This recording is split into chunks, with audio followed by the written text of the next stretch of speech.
what a hateful, what a grumpy old governess you have. You're not grumpy at all. Of course you're not, though I wouldn't wonder if you were. No, would I, when everything's horrible? Horrible? Why, it's, you know, the rain. Not being able to go out in the garden. My squeaky pencil and me, I wasn't even trying to be good. Oh, but you are good. You both are. I know what.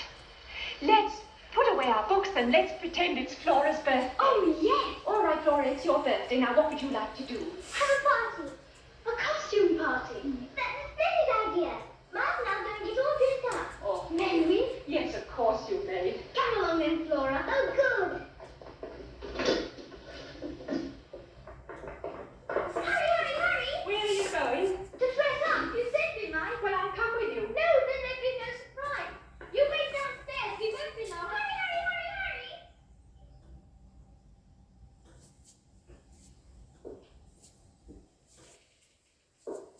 Don't let them go.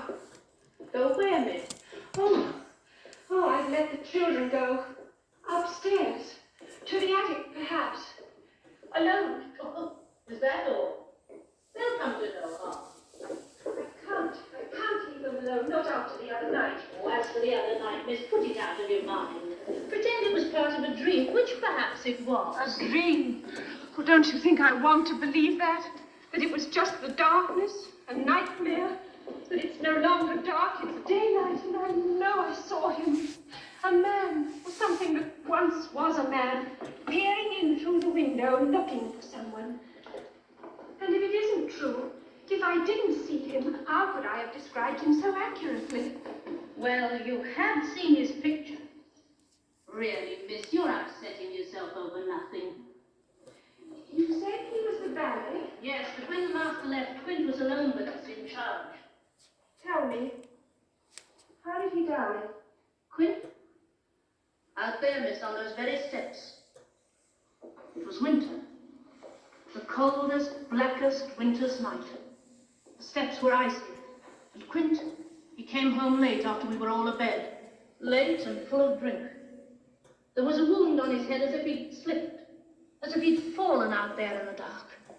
I can't forget his eyes. They were open. Filled with surprise. With pain. Like the eyes of a fox I once saw. A fox the dogs had hunted down. But it was an accident. He was a peculiar man. There were things in his life that could account for violence done him. Vicious things. Oh, well, it doesn't do to speak ill of the dead. I wouldn't go any further unless you want to end up like me. Miles the fountain. Oh, that poor little boy. If you could have heard his screams, seen the way he clung to him and begged him to speak. That poor little boy worshipped Quint. Worshipped him? That man, Miles? You didn't know Quint, miss. Such power he had over people. You can't blame the child. A lonely boy with no father. Quint took advantage, that's all. It made me sick to see Miles trotting after him like a little dog. They were always together. Quiet, everyone. The entertainment is about to commence. Oh, look, miss.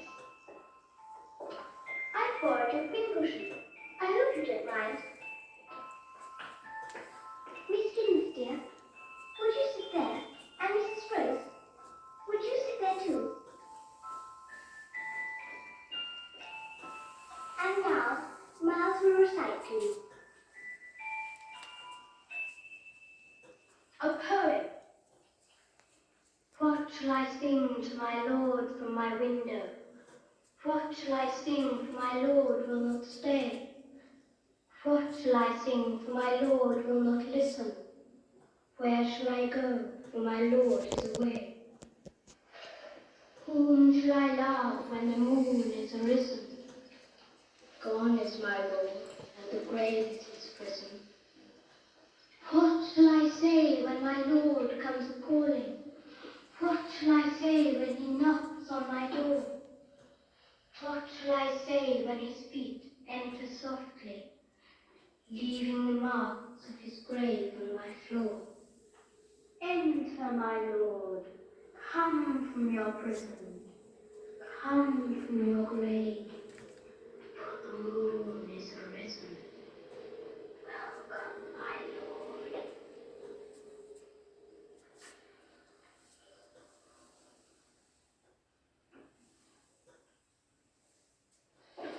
Look at that. What, miss? I was afraid for them. What did he knows? What did Miles knows? Knows what, Miss Gibbons, dear?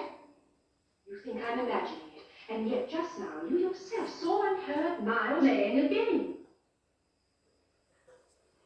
You told me Quint and Miles were always together. But Master Miles wasn't to blame for that. Yes, but couldn't you have stopped it? I wasn't in charge, miss. It wasn't for me to question the master's arrangements. The master put Quint in charge here. Besides, no one could go against Quint. You were afraid of him? But what of Miss Jessel? Couldn't she have done something, or was she afraid of him too? Not at first, did he? In the beginning, when she first came here, she was always happy and smiling. Very fond of music, she was, and dancing. She and Miss Flora used to dance together. Dance by the hour. But she changed. Oh, yes, she changed. It was hard to believe her being an educated young lady and Quint being